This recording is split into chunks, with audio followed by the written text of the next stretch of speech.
Welcome back to Ansible training. Let's continue.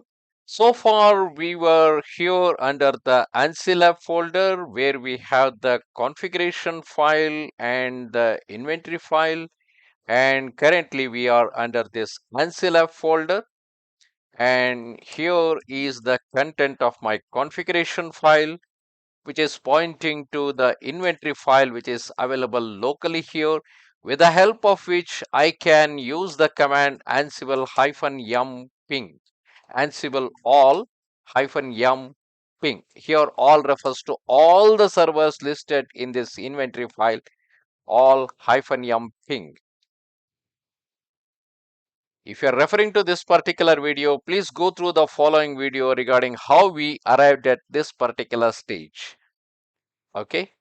So let us continue, because so far we have used only the ping module. We were just pinging all the servers, but that is not only our purpose. That is not our exact purpose, because here ping is used only to check connectivity either with the local server or with the remote servers. Have multiple remote servers here.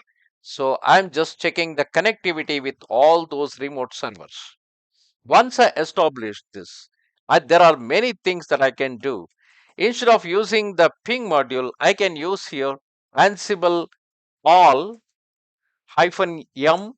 I can use the command module, and with the command, I can specify any Linux command. -A stands for specifying an argument. I can specify a Linux command like echo hello world. Observe the double quotes across hello world and a single quote ending that command echo.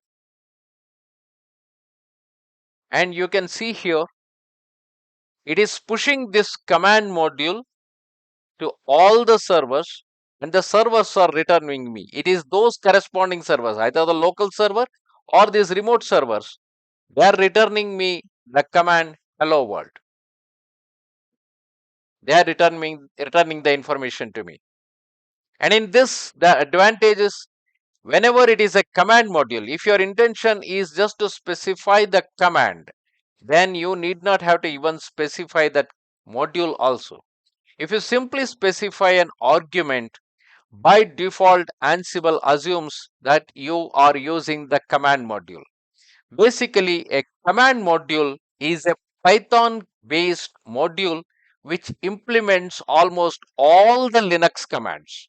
All the Linux commands are installed in that. If you are at any time in the Ansible playbook or anywhere, if you want to use a Linux command raw as it is, though it is not a good thing, it's not good for our activities. Still, if you want to use a raw command as it is, you can use this command module. As well, you can use the shell module. Shell is another module which also implements all the Linux commands. Let me just wait. I made a small mistake here. It's supposed to be -yum shell. Module name, how -yum specifies module. And if you use shell, and you can see it is returning me the same information.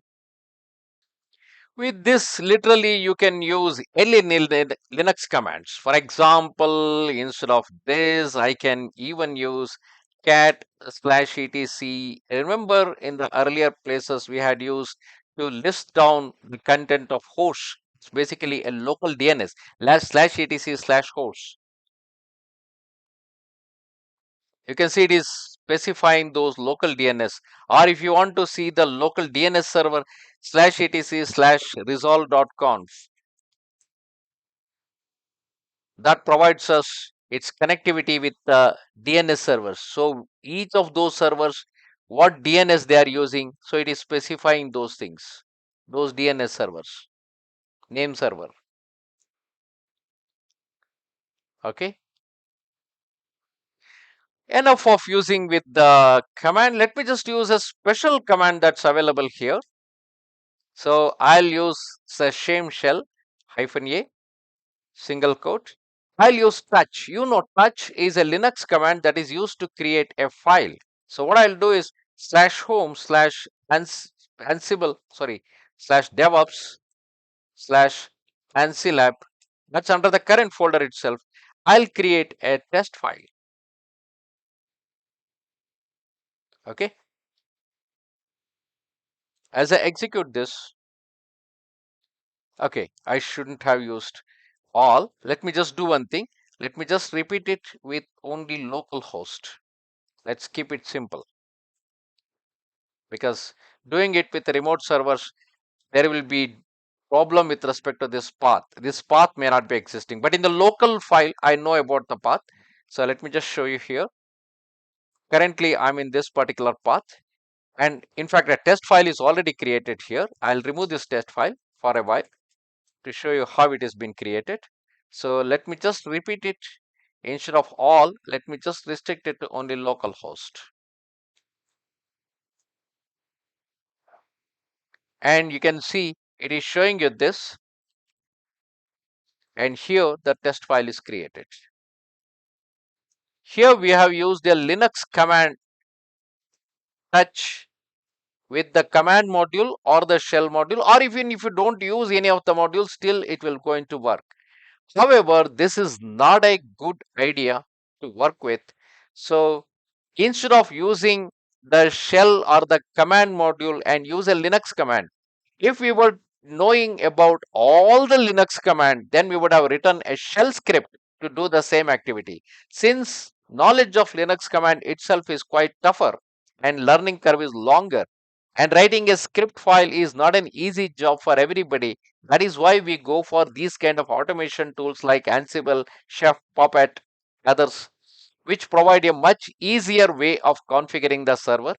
So what I'll do here is, instead of that, I'll use Ansible localhost. I'll first remove this. I'll remove the test file. There is nothing here. I'll going to use Ansible localhost -m file module. I'm using the file module -a. I'll specify the corresponding arguments. The arguments are basically the path. Path is the first argument. Path, I'm specifying /home. This syntax is very much necessary because later when we write the playbook, we use a similar kind of a syntax. DevOps /Ansilab /test file. I'm specifying the path where that file need to be created. As well, I'm specifying the state as such. This will do the same job as you can see here. But of course, with a versatility, here it was simply specifying it had worked. Something has changed. That's it. Whereas here you see it is not only saying that a change has happened to the ecosystem here. That means a file is created, a test file is created.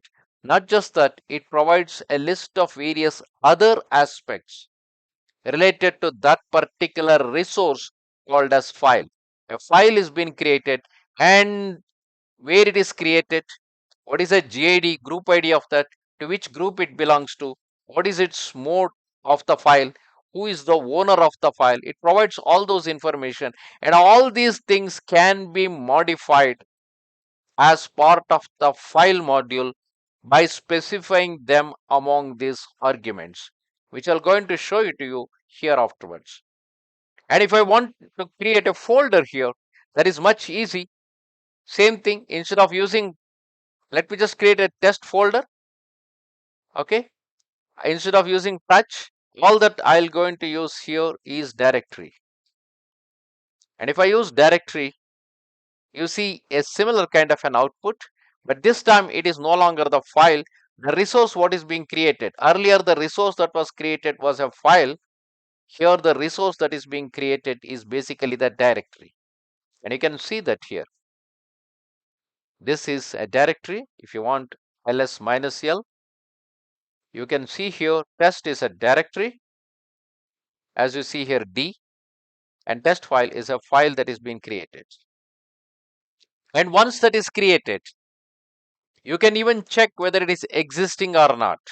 For example, if I go back to the same command with state as directory, and if I press enter, it simply shows that in the green color because this directory is already existing.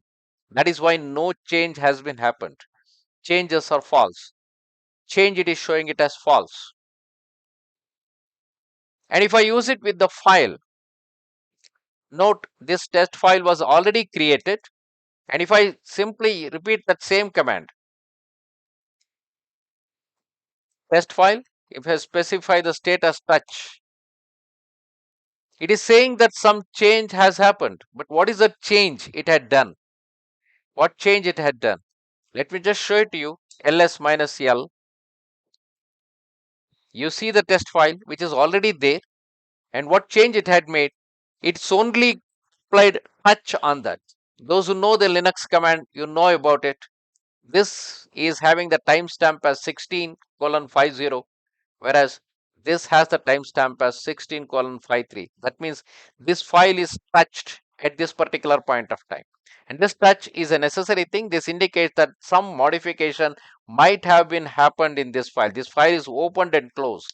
So usually whenever you are compiling any file, a Java file or any Python file or anything, when you are compiling it, the corresponding compiler or interpreters, they will check timestamp. In the previous compilation activity, if that timestamp was different compared to the current compilation activity, if the timestamp is changed, then that file will be considered for the purpose of compilation. So that is where the test makes a lot of difference. Okay. And what if I want to remove them? It is very simple. If I want to remove this file, all that I need to simply specify here is to say absent. I just have to specify here as absent. Same test file. I'm not specifying touch as a state. I'm just simply specifying state as absent. And you can see here the test file is no longer there. Even if I want to remove the directory, and remember here the speciality is when I'm removing the directory may be having subsequent directories or anything. Irrespective of that, if I say absent, this test directory will be removed. And you can see here it has been removed. Test directory is no longer there. And there is one more similar thing known as file. File is another which checks whether that particular resource is existing or not. If I use file, it is saying no, this test as a file is not existing. It's not existing. This test resource under Ansible folder is absent. If I use here the file, this is the versatility of using various modules. We will see few more of them in the following video. Thank you.